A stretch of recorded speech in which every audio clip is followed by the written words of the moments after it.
Hi there. I'm just a little cat trying to reach my first 1,000 subscribers. It's free. Just click subscribe right under this video. It would mean the world to me. I was 38 years old the day my mom forgot my birthday for the third year in a row. Not that I was still counting. I had stopped counting after 30, just like most women who realize nobody's going to throw them surprise parties or bake cakes with candles spelling out their age anymore. But it wasn't the lack of cake or celebration that bothered me that day. It was the fact that my mom, Judith, had remembered everything else. She remembered that Emily, my younger sister by 4 years, and our family's own personal Disney princess, was coming back from a week-long vacation in Paris. She remembered the exact time Emily's flight landed. She remembered what cheese Emily loved from a little shop near Saint-Germain and had gone out of her way to find the American version at some overpriced store downtown. She even remembered Emily's friend Lindsay's birthday and brought her a damn gift bag. But my birthday? Not a mention. Not a single word. Judith had always had this selective amnesia when it came to me. When I was 11, she forgot to pick me up from piano lessons and showed up an hour late because Emily had a school play. When I turned 21, she mailed a birthday card 4 days late and wrote, "Hope college is going well," even though I dropped out that spring. Last year, she called me the day after and left a voicemail saying, "I swear I thought today was the 5th. It was the 7th. And yet I kept showing up. Out of some weird blend of duty, guilt, and a tiny flicker of hope that maybe this time would be different. Maybe this time she'd remember. But as I pulled into her driveway that morning and saw the house decked out with pink and gold streamers, balloons that spelled "Welcome back, Em," and a table full of croissants and sparkling cider, I knew I'd done it again. I'd let myself hope. Inside, Judith was all smiles and arms stretched wide, her voice filled with that performative glee she saved only for Emily. "Oh my God, baby girl, how was Paris? Tell me everything," she cooed, hugging my sister like she'd just returned from war. Emily, of course, looked perfect. Her tan was fresh, her nails painted pale pink, her suitcase matching her shoes. She waved a hand dramatically. "Oh my God, Mom, the Seine was disgusting but romantic. I met a guy who owns a wine bar. I think he might visit next month." Everyone laughed. I stood by the doorway, holding a small wrapped gift for Emily. It felt like a betrayal to bring it, but I'd bought it out of reflex. I handed it over without much enthusiasm. "From me," I said flatly. Emily smiled that polite, tight-lipped smile people use when they don't know what else to do. "Aw, thanks, Lo, that's sweet." I sat down at the table next to the pastry tray and poured myself some coffee, silently observing the way Judith's eyes never quite landed on me. She was too busy cutting croissants in half and asking Emily about the Eiffel Tower. It was like watching someone else's life, someone else's family. It didn't even sting anymore. Not really, just felt familiar. And then, as if remembering I was in the room, Judith turned to me suddenly. "Oh, Lauren, do you want some tea? I made a special blend. You always like tea, right?" I looked up, my heart thudding. Not from joy, but confusion. That tone in her voice, it wasn't warm. It was cautious, calculated, like she was checking off a box. I nodded slowly. "Sure, tea sounds good." She disappeared into the kitchen and I followed out of habit. There on the counter sat 2 mugs. One was a ceramic cup with faded daisies on it, mine from when I was a kid. The other was a delicate bone china teacup, pink with gold trim, clearly one of her prized collectibles. She had always used it for Emily. It was like an unspoken symbol of hierarchy in our house. I watched as she stirred something into one of them. I couldn't tell which. Her back was to me, but her posture was tense, shoulders hunched, hand trembling just slightly. When she turned around, she smiled, but it didn't reach her eyes. "Here you go," she said, offering me the daisy mug. Something felt off. Maybe it was the way she handed it to me with both hands, like she was making sure I didn't drop it. Or maybe it was the way she glanced toward the other cup, the china one, then back at me with something unreadable flickering behind her expression. I took the daisy mug and gave her a quick smile. "Thanks." I waited until she turned away. Then, without making a sound, I reached over and swapped the cups. It wasn't some elaborate plan or dramatic act of revenge. It was instinct, pure and simple, like something in my gut whispered, "Don't drink that." I had no evidence, no reason to believe anything was wrong, but something about that moment, Judith's sudden interest in me, her shaky hands, the fake smile, was just wrong. I brought the china teacup back into the living room. Emily was giggling over photos on her phone. Judith followed with a tray of fruit. I sat down, took a sip, and said nothing. Emily reached for the other mug and took a big gulp. "Yuck! Bitter," she said, scrunching her nose. Everyone laughed. I didn't. 2 minutes later, she started coughing. At first, it sounded like a regular throat clear, then deeper, more guttural. She leaned forward, grabbing her chest. Her face flushed red. Her eyes darted around the room in panic. "Emily," Judith said, frozen in place. Emily wheezed and gasped, her whole body trembling. Someone screamed. Her boyfriend Josh jumped up and rushed to her side. "She's choking," he shouted. "Someone call an ambulance." I just sat there, holding the cup, watching, and then Judith's eyes locked onto mine.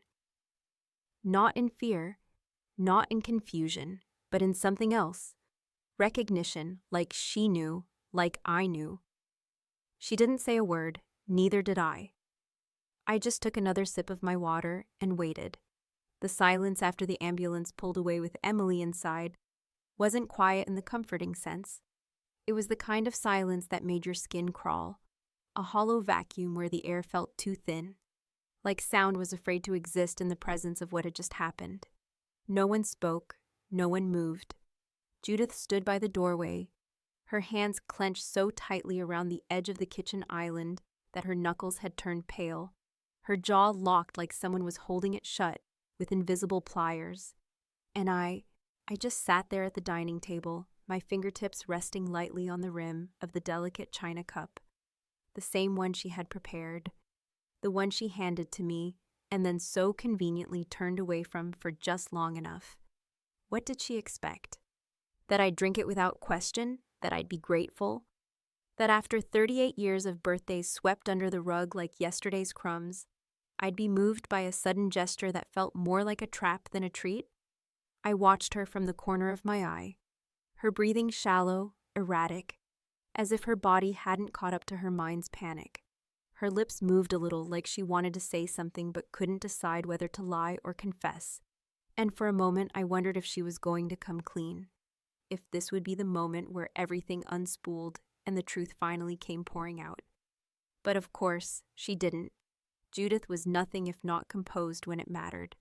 She finally blinked, inhaled sharply, and turned to face me, masking whatever was brewing inside with that careful, practiced neutrality she wore. Like perfume. "She probably just had a reaction," she said flatly, as if Emily's gasping for breath and collapsing wasn't something to be alarmed about.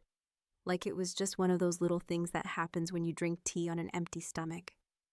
"She's had allergies before, you know that." It was fascinating, really, how quickly she slipped back into denial, how smooth the transition was from raw panic to casual dismissal. I tilted my head slightly and stared at her, not blinking, not smiling. I didn't say anything, not because I was scared or unsure, but because I wanted her to sit in it, to feel the weight of the moment pressing down on her with no escape, no distraction, no polite daughterly nod to ease her guilt. Not that she'd call it guilt. And while she tried to pretend like everything was under control, I replayed those 2 seconds in the kitchen in my head over and over, like a slow motion reel with every detail magnified. The way she stirred one cup with a silver spoon and not the other. The way her fingers lingered on the daisy mug a moment too long. How her shoulders tensed just before she turned around. And how she looked down at the cups, as if calculating, choosing. It hadn't been an accident, not even close. Do you ever get that feeling when someone does something so wildly out of character that your brain can't process it in real time? Like it glitches for a second and then boots back up with a quiet whisper of, "Wait, what the hell was that?" That's what it felt like when Judith offered me that tea. I hadn't felt loved or surprised. I'd felt watched, tested, and I had no idea why. The paramedics had arrived so fast, it was like they'd been waiting around the corner.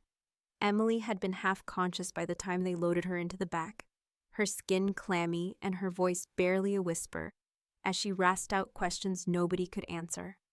Her boyfriend Josh had ridden with her, white as a sheet, his hands shaking so badly that Judith had tried to comfort him. But he pulled away from her, which in our family was the equivalent of a public slap. Judith had blinked at that too, like she couldn't believe someone might not want her help. And now here we were, just the two of us, the unwanted daughter and the woman who brewed something strange in a teacup on the one day she was supposed to be kind. Judith finally moved, walking toward the kitchen with slow, deliberate steps. Her movements robotic, almost rehearsed, like someone told her what grieving mothers were supposed to do in moments like these. She started cleaning, not checking her phone, not calling the hospital. She wiped down the countertops with mechanical precision, her back to me again, her silence louder than any scream. "So what was in it?" I asked, my voice low and even. The calm before a storm. I didn't even know I'd been carrying inside me all these years. She paused, cloth still in hand, and I saw her shoulders rise, then fall slowly. Chamomile and valerian root, maybe a little lemon balm, she said, as if listing ingredients made it all better, like this was an innocent bedtime tea from Whole Foods and not the thing that had just dropped Emily to the floor like a puppet with its strings cut. I stood up slowly, letting the chair scrape across the hardwood floor on purpose, loud and sharp. "You expect me to believe you were just making a relaxing brew on a day you forgot my birthday, while throwing a party for the golden child?" Judith didn't turn around. "I didn't forget," she said quietly. And there it was, the moment that changed everything.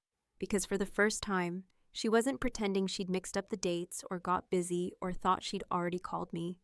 No excuses, no fake apology, just a quiet, dangerous truth that settled in the space between us like poison gas. I walked over to the trash can and flipped the lid, digging through paper towels and crumpled napkins until I found it. A tea wrapper, folded, torn at the edge. No brand label, just a faint smudge where someone had tried to scratch off the name. I pulled it out and held it up, my hand shaking just slightly. "You know what's wild, Mom?" I said, my voice suddenly lighter, like I was commenting on the weather. "You never made me tea before, not once. Not when I had the flu, not after breakups, not even on my graduation day. But today you remembered. And you made it yourself." Judith finally turned, her eyes locking onto the torn wrapper in my hand, then drifting up to meet my gaze. And this time, I saw it. The fear, the recognition, the war behind her pupils as she tried to decide whether to lie again or finally say what we both knew. But she said nothing. She just stood there. And I, still holding the cup that should have been mine, turned and walked to the sink, dumped the contents down the drain, and placed the empty china back on the counter with the softest clink. In that moment, I realized something terrifying. It wasn't about me anymore, and it never had been. The drive to the hospital was supposed to be silent, but inside my head the noise was deafening, thoughts racing, colliding, looping on themselves in a chaotic reel of suspicion, memories, and the gnawing sensation that something had snapped loose and would never return to place. I didn't ride with Judith, didn't offer to drive, didn't speak a word as we got into separate cars and pulled away from the house where everything had just gone sideways, where the fragile illusion of maternal love had cracked open like a rotting egg, releasing a stench that had always been there, hidden just beneath the polite surface of family dinners and forced holidays. She hadn't called to check on Emily, she hadn't rushed to the ambulance, and most damning of all, she hadn't even asked me if I was okay. No, "Are you shaken?" or "Did you see what happened?" Not even a feigned glance of concern. Nothing. Just that same unreadable face, those same cautious eyes, and the silent space between us stretching into something bottomless. By the time I got to the emergency room, Emily was already stabilized, sedated, and surrounded by machines that beeped in soft rhythms, as if mocking the chaos from which she'd come.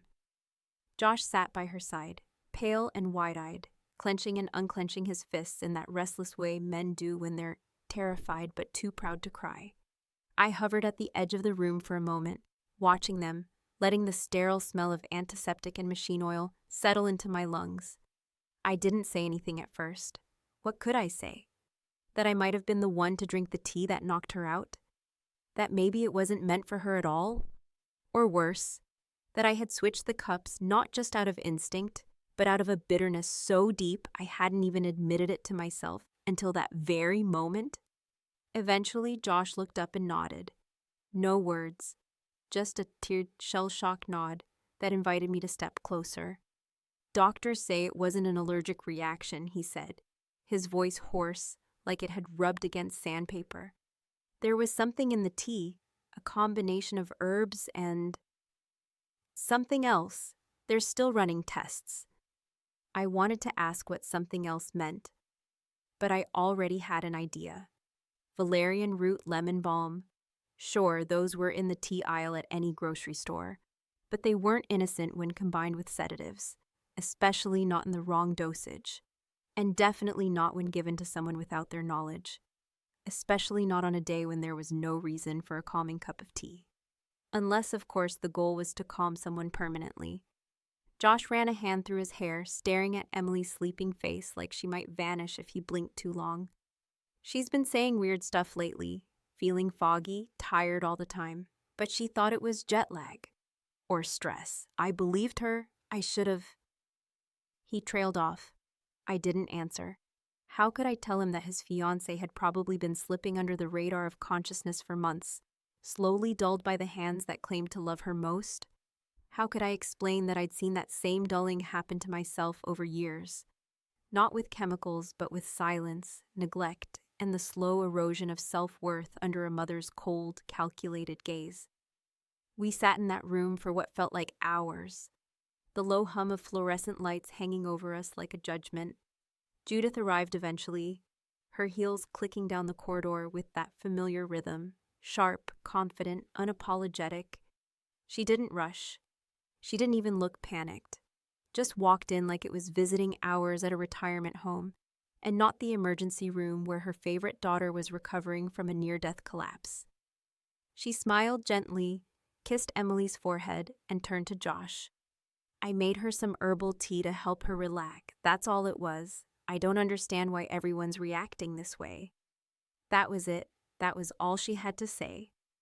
Josh stared at her like she'd grown a second head. You didn't tell her what was in it? He asked. You didn't get it cleared with a doctor? She's an adult, Judith said with a shrug. I didn't think I needed to. It was natural, like arsenic, like belladonna, like every soft-spoken lie she'd told us growing up. My throat burned with the need to scream, to drag her into the hallway and make her look me in the eye and tell me what she had planned. Because it was always a plan. Whether deliberate or desperate, there had been an intention behind that tea. And I needed to know if I had just barely escaped the fate she'd designed for me. Later that night, back at her house, while she claimed she needed rest, I found myself in the guest room rifling through drawers I hadn't touched in years. I wasn't proud of it. I didn't want to be the kind of daughter who snooped through her mother's belongings. But desperation makes you shameless, especially when the stakes are no longer abstract. I found it in a decorative tin tucked behind old photo albums. An unlabeled plastic pouch filled with a loose blend of herbs and something finer, almost powdery. No ingredients list, no dosage instructions. Just a small business card with the name Calm Her Naturals, printed in delicate floral script. I snapped a photo with my phone and stuffed it back exactly as I found it. Back in my car, I pulled up the website. It was one of those new age wellness boutiques, filled with buzzwords like detox, feminine flow, and emotional realignment. The product page listed vague benefits, reduced anxiety, improved compliance, mood balancing. At the very bottom, in tiny print, a disclaimer read, "Not approved by the FDA. Consult a healthcare professional before use." I sat there staring at the screen until my eyes blurred, the implications forming faster than I could push them away. Judith hadn't just made a mistake. She had made a choice to alter Emily's consciousness, to manage her emotions, to slowly erase the pieces of her that were inconvenient. And if I hadn't switched those cups, if I hadn't trusted my gut, I would have been the one lying in that hospital bed right now, pumped full of charcoal and sedatives, with no idea what had happened or why. What chilled me most wasn't the idea that Judith had drugged Emily. It was the creeping certainty that she had done it before. Maybe not to this degree. Maybe not with such obvious consequence. But piece by piece, moment by moment, Judith had been trimming away the parts of us that didn't fit her version of what daughters should be: quiet, compliant, grateful. That night, as I lay awake staring at the ceiling, I knew something had shifted forever. Not just between Judith and Emily, not just between Judith and me, but inside me. Something had woken up, something that wasn't going to let this go unanswered. There are moments in life when the weight of what you've learned presses so hard against your ribs that it feels like your body might betray you, like your lungs will fold in on themselves or your knees will give out before you reach the next door. And that's exactly what it felt like in the days that followed Emily's collapse. Like I was walking underwater, every step a slow, deliberate push against something heavy and invisible, something ancient and unspoken that had been living in our family for far too long without a name.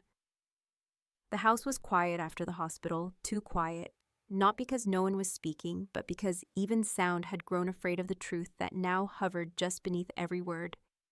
Judith floated through the rooms with a kind of brittle calmness, the way women do when they know the only thing holding the structure of their lives together is the refusal to admit they've already lost control.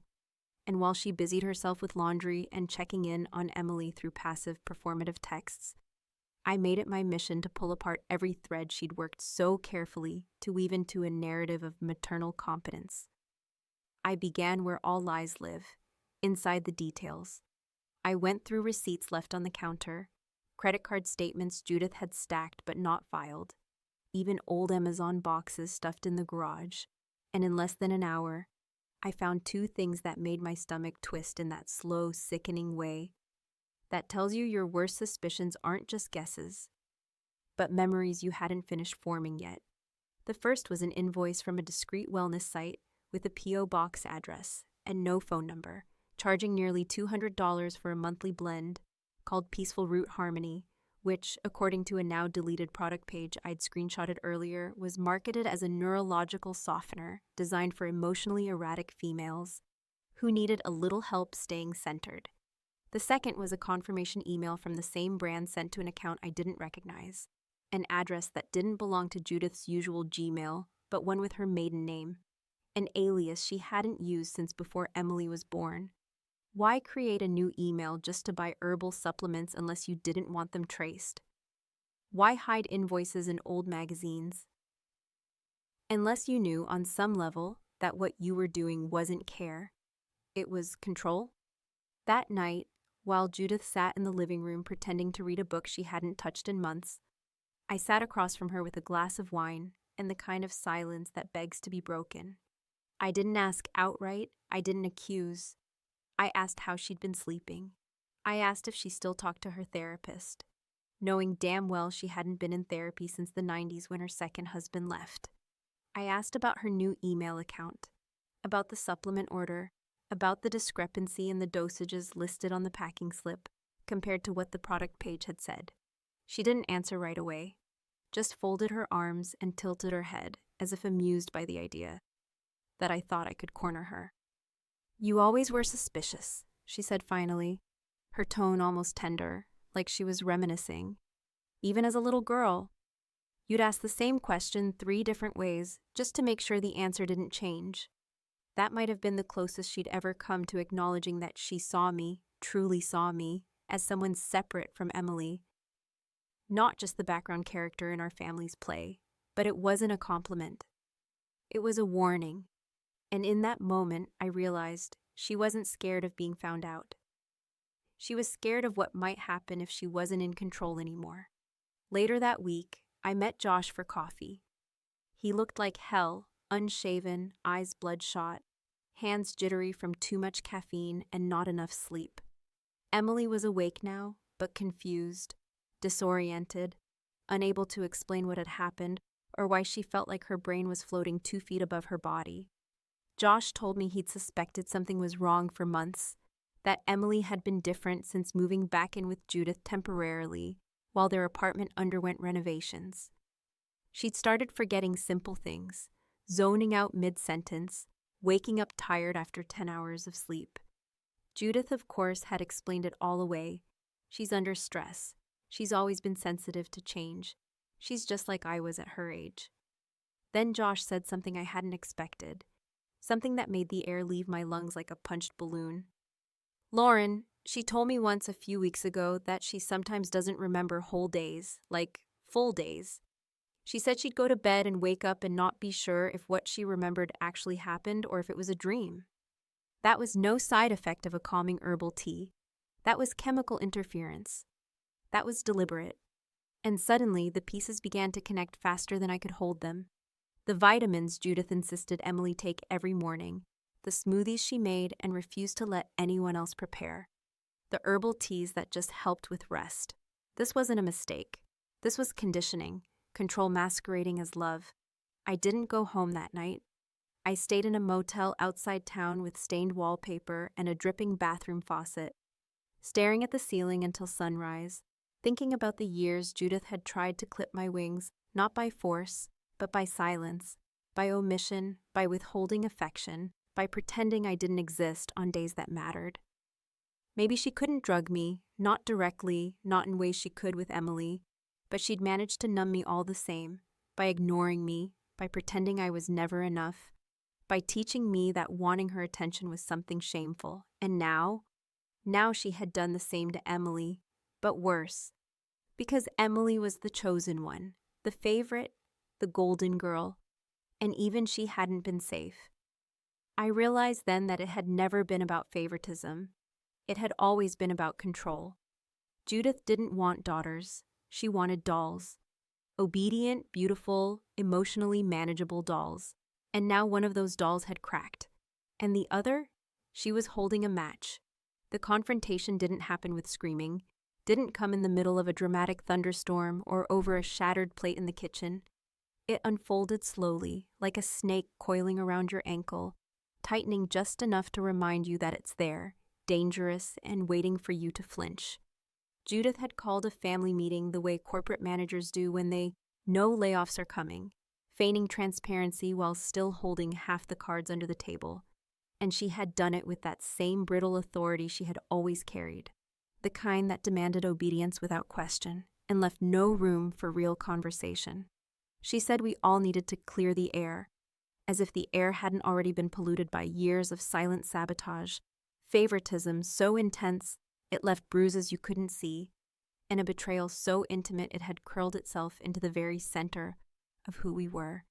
We sat at the dining room table, Judith at the head, of course, always at the head, Emily to her right, looking pale and distant, her movements sluggish and unsure, like her body wasn't entirely her own yet, and me to the left, alert, tense, my phone recording under the table just in case her mask slipped and the truth came out raw and undeniable. Josh leaned against the wall by the doorway, arms crossed, his eyes bouncing between all of us with that mixture of fury and helplessness you only feel when you've realized the people you trusted have been playing chess with your life and never told you you were even on the board. The table was set like it mattered, coasters, cloth napkins, a centerpiece of artificial flowers, and for a moment, I felt like I was trapped in some surreal parody of family, where appearances still ruled, and sincerity was a foreign language none of us spoke fluently. Judith cleared her throat, her voice smooth, practiced, not even a hint of the woman who had stood paralyzed, while her daughter choked on her tea. First, she began, folding her hands like she was delivering a sermon. I want to say how deeply sorry I am for the stress this has caused everyone. I never intended for anything to escalate the way it did. I watched Emily flinch at the word stress, and I knew then that she remembered more than she was letting on. There was a moment, a flicker, when her eyes met mine, And I saw something there that hadn't been present in the hospital. Awareness, recognition. Not just of what had happened, but of what had been done to her over time, under the guise of love and protection. And I knew she wasn't as asleep as Judith believed she still was. Judith went on, her voice still low, controlled, even maternal, which somehow made it worse. The tea was a blend I've used for years. I've shared it with friends, with Emily, even with Lauren once or twice when she was sick. It's perfectly safe in moderation. I believe there was just an unfortunate reaction. That was when I pressed play on my phone. Her voice filled the room, her own voice, from 3 days prior when I'd asked about the supplement. It's not FDA approved, but it works. I just want her to feel balanced. She's erratic sometimes. The room went still. Judith's face didn't crumble, didn't change, but her eyes betrayed her for a split second. Flicking toward the phone, then to Emily, then to me, Josh stepped forward. "Balanced?" he said, his voice rising, breaking through the false calm like a hammer through glass. "You were drugging her without her consent. That's not balance. That's manipulation. That's abuse." Still, Judith didn't flinch. "I did what I thought was best," she said, the same way she'd said it 100 times before about 1,000 other things. "I didn't want to see her spiral." And then finally, I spoke, not as the sister or the scapegoat, not even as the survivor, but as someone who had spent nearly 4 decades swallowing the bitter pills of being ignored, dismissed, and reduced to a footnote in a family narrative that revolved around perfection and control. "Was that cup meant for me?" I asked. My voice calm, my heart steady, though I could feel it hammering in my chest like a trapped bird. "Because you didn't hand it to Emily. You handed it to Meg. You looked at me when you stirred it. You watched me when I brought it to my lips. So tell me, Mom, was it meant for me?" Judith looked at me then, not with confusion or denial or even guilt, but with something much colder, something older and more intimate, something that said she knew exactly what I was asking and had already decided she would never answer it. Her mouth opened slightly, as if to speak, but then she closed it again and turned her gaze toward the centerpiece, her fingers brushing against a silk rose like it mattered more than the question hanging in the air. Emily stood up suddenly, unsteady, her voice weak but clear. "I remember," she said. "You told me to drink it all. You said it would help me sleep. You said I'd feel better in the morning." Judith turned toward her, startled, not by the words, but by the voice behind them, the sharpness that hadn't been there before, the resistance. "You told me not to tell Josh," Emily continued, each word a thread unraveling the neat tapestry Judith had spent years weaving. "You said he wouldn't understand, that he'd worry too much. You made me think I was the one who was broken." Silence settled over the room like ash. I rose slowly, walked to the end of the table and placed the daisy mug in front of her, the one I hadn't touched, the one I'd been meant to drink. "I don't need you to admit it," I said, "because I already know." Judith didn't move. Her eyes shimmered, but she didn't cry. Instead, she reached out and wrapped her fingers around the mug, lifting it gently like she might finally taste the consequences of her own actions. But she didn't. She set it back down, and that, more than anything, told me she still believed she was right. I left that day without saying goodbye. I didn't look back, didn't wait for some final plea or apology, because I knew there wouldn't be one. People like Judith don't change. They don't collapse under guilt. They calcify. They retreat into the myth of their own righteousness and wait for time to bury the evidence. But 2 days later, I got a voicemail. Emily's voice, quiet but steady. "I need to talk about everything. I remember more than I let on. And I think it wasn't just me." And just like that, the story I thought had ended cracked open again, not with answers, but with more questions. Questions that felt darker, older, and somehow even more dangerous than before. Because maybe the tea wasn't just meant for me. Maybe the entire family had been drinking it, one way or another, for years.